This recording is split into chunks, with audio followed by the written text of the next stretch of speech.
അപ്പോഴേ നമുക്കിന്നൊരു restaurant style beef chilli recipe നോക്കിയാലോ. അടിപൊളി ടേസ്റ്റി ആയിട്ടുള്ള അതേപോലെ വളരെ ഈസി ആയിട്ടുള്ള റെസിപ്പിയാണ്. എല്ലാവരും ട്രൈ ചെയ്ത് നോക്കണം കേട്ടോ. കൂടാതെ സ്കിപ്പ് ചെയ്യാതെ നമ്മുടെ വീഡിയോ ഫുള്ള് കാണുകയും കൂടി ചെയ്യണേ.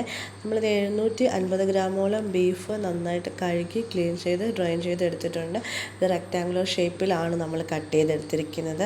പിന്നെ ഇത് ഫ്രഷായിട്ട് മാരിനേറ്റ് ചെയ്ത് യൂസ് ചെയ്യാം. അതാണ് ഇതിൻ്റെ റിയൽ റെസിപ്പി എന്ന് പറയുന്നത്.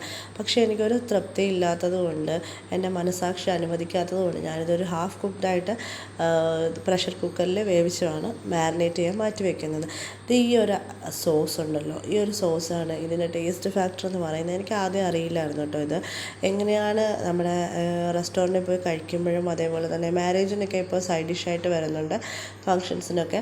അപ്പോൾ ഇതിന് ഈ ഒരു ഫാറ്റി സ്ട്രക്ചർ പിന്നെ അതുപോലെ ഈ ഒരു ടേസ്റ്റ് എങ്ങനെയാണ് വരുന്നതെന്ന് എനിക്ക് അറിയില്ലായിരുന്നു. പിന്നീട് ഒരു കുക്കിംഗ് ക്ലാസ് അറ്റൻഡ് ചെയ്തപ്പോഴാണ് ഇതാണ് ഇതിൻ്റെ സീക്രട്ട് എന്ന് മനസ്സിലായത്. ഷിഷ്വാൻ സോസാണ് ഇതാണ് ഇതിൻ്റെ ടേസ്റ്റ് ഫാക്ടർ എന്ന് പറയുന്നത്, സീക്രട്ട്. അടിപൊളി ടേസ്റ്റാണ്.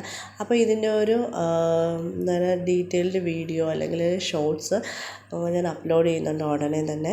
അതെല്ലാവരും കയറി കാണണം കേട്ടോ. ഇത് റെഡിയാക്കി എടുത്തിട്ടുണ്ട്.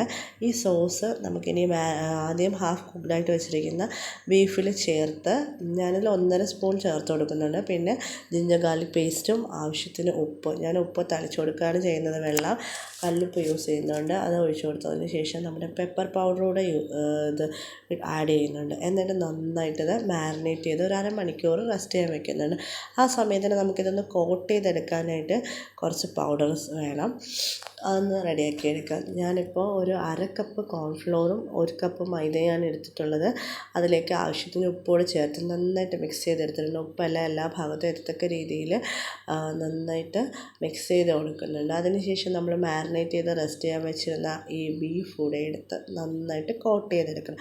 ഇതിൻ്റെ എല്ലാ ഭാഗങ്ങളും കോട്ടായി വരത്തക്ക രീതിയിൽ നന്നായിട്ട് മിക്സ് ചെയ്ത് ഓരോ പീസും നന്നായിട്ട് മിക്സ് ചെയ്തെടുക്കണം. അതിനുശേഷം നമുക്കിനി ഒരു പാൻ ചൂടാക്കി അതിൽ എണ്ണ ഒഴിച്ചിട്ട് നന്നായിട്ട് ചൂടായി വരുമ്പോഴത്തേന് നമ്മൾ കോട്ട് ചെയ്ത് വെച്ചിരിക്കുന്ന ബീഫ് ഫ്രൈ ചെയ്തെടുക്കണം. പെട്ടെന്ന് തന്നെ നമുക്ക് ഫ്രൈ ആയി കിട്ടും, കാരണം നമ്മൾ ഹാഫ് കുക്ക്ഡായിട്ട് വെച്ചിരിക്കുന്നതാണല്ലേ. അതുകൊണ്ട് പെട്ടെന്ന് ഫ്രൈ ആയി കിട്ടും, 2 മിനിറ്റ് പോലും വേണ്ട, പെട്ടെന്ന് ഫ്രൈ ആയി കിട്ടും. നമ്മളിതെല്ലാം ഒന്ന് ഫ്രൈ ചെയ്ത് മാറ്റി വെക്കുന്നുണ്ട്. അതിനുശേഷം ഇതിന് വേണ്ട ആ ഒരു മസാല, ചില്ലിയുടെ മസാല റെഡിയാക്കി എടുക്കുകയാണ് ചെയ്യുന്നത്. നമ്മൾ കടായി എണ്ണ ചൂടാക്കി അതിലേക്ക് നീളത്തിൽ അരിഞ്ഞ് വെച്ചിരിക്കുന്ന ജിഞ്ചർ ഗാർലിക്, അതുപോലെ ആവശ്യത്തിന് എരിവിന് ആവശ്യമായ പച്ചമുളക് കൂടി ചേർത്ത് ഒന്ന് സോട്ട് ചെയ്തെടുക്കുന്നുണ്ട്. ഒരുപാട് റോസ്റ്റ് ആക്കണ്ട, ഒന്ന് ജസ്റ്റ് സോട്ടായതിന് ശേഷം ക്യൂബ് സൈസിൽ അരിഞ്ഞ് വെച്ചിരിക്കുന്ന നമ്മുടെ ക്യാപ്സിക്കം ആണ് എടുത്തിരിക്കുന്നത്. ക്യാപ്സിക്കം ഒരുപാട് സോട്ട് ചെയ്തെടുക്കേണ്ട, ആ ഒരു പച്ചമണം ജസ്റ്റ് ഒന്ന് മാറിയാൽ മാത്രം മതി. കാരണം ഇല്ലെങ്കിൽ തീരെ ഇതങ്ങ് കുക്ക്ഡായി പോയി കഴിഞ്ഞാൽ അതിൻ്റെ ആ ഒരു ടേസ്റ്റ് കിട്ടില്ല. അതിനുശേഷം ക്യൂബായിട്ട്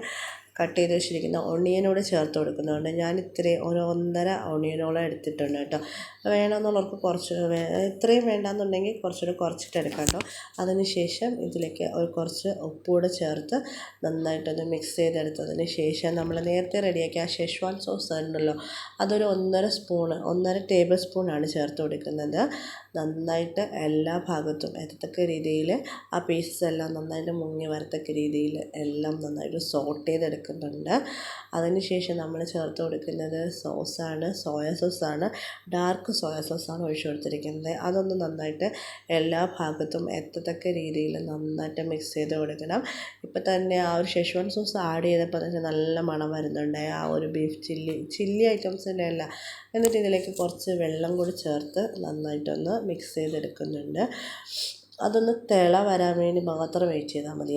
അതൊന്ന് തിളച്ച് തുടങ്ങുമ്പോഴത്തേനും നമുക്കിതിലേക്ക് നമ്മുടെ കോൺഫ്ലോർ ഉണ്ടല്ലോ, സ്ലറി ചേർത്ത് കൊടുക്കണം. അതൊന്ന് സ്ലറി റെഡിയാക്കാൻ വേറെ ഒന്നുമില്ല, ജസ്റ്റ് ഒരു ഹാഫ് സ്പൂൺ എടുത്തതിന് ശേഷം അതിൽ കുറച്ച് വെള്ളം മിക്സ് ചെയ്ത് നന്നായിട്ട് ലൂസ് ചെയ്ത് കട്ടയൊന്നും ഇല്ലാതെ ചേർത്ത് കൊടുത്താൽ മതി. ഇതാണ് ഇതിൻ്റെ ഫാറ്റി സ്ട്രക്ചർ എന്ന് പറയുന്നത്. ഈ 2 ഐറ്റമാണ്, ഈ കോൺഫ്ലോർ സ്ലറിയും അതുപോലെ ഷെഷ്വാൻ സോസുമാണ് ചില്ലി ഐറ്റംസിൻ്റെ എല്ലാം നല്ല ടേസ്റ്റ് ഫാക്ടേഴ്സ് എന്ന് പറയുന്നത്. ഇപ്പം തന്നെ അതൊന്ന് കുറുകി വരും, ആ ഒരു കോൺഫ്ലോർ ഒന്ന് ചൂടായി വരുമ്പോൾ തന്നെ നന്നായിട്ട് കുറുകിയ ആ ഒരു മസാലയാണ് നമുക്ക് കിട്ടുന്നത്. പിന്നെ വേണമെങ്കിൽ മാത്രം നമുക്ക് കുറച്ച് ടൊമാറ്റോ സോസ് കൂടെ ആഡ് ചെയ്ത് കൊടുക്കുക. അപ്പോൾ തന്നെ നല്ല ടേസ്റ്റാണ്, നല്ല മണമാണ് വരുന്നത്. സഹിക്കാൻ പറ്റാത്ത ടേസ്റ്റ് നമുക്ക് അനുഭവപ്പെടും കേട്ടോ ഈ ഒരു സമയത്ത് തന്നെ. അപ്പോൾ നമുക്കിനി ഇതിലേക്ക് നേരത്തെ റെഡിയാക്കി മാറ്റി വെച്ചിരിക്കുന്ന ബീഫ് ഫ്രൈയും കൂടി ചേർത്ത് കൊടുക്കാം. ഇത്രയേ ഉള്ളൂ നമ്മുടെ റെസിപ്പി. വേറെ ഒന്നും ഇതിൽ ചേർക്കേണ്ട ആവശ്യമില്ല. ഇതെല്ലാം നന്നായിട്ടൊന്ന് മിക്സ് ചെയ്തെടുത്ത് കഴിഞ്ഞാൽ നമ്മുടെ ബീഫ് ചില്ലി റെഡിയായി കഴിഞ്ഞു. നല്ല ടേസ്റ്റി ആയിട്ടുള്ള, നന്നായിട്ട് കോട്ട് ചെയ്തെടുക്കണം.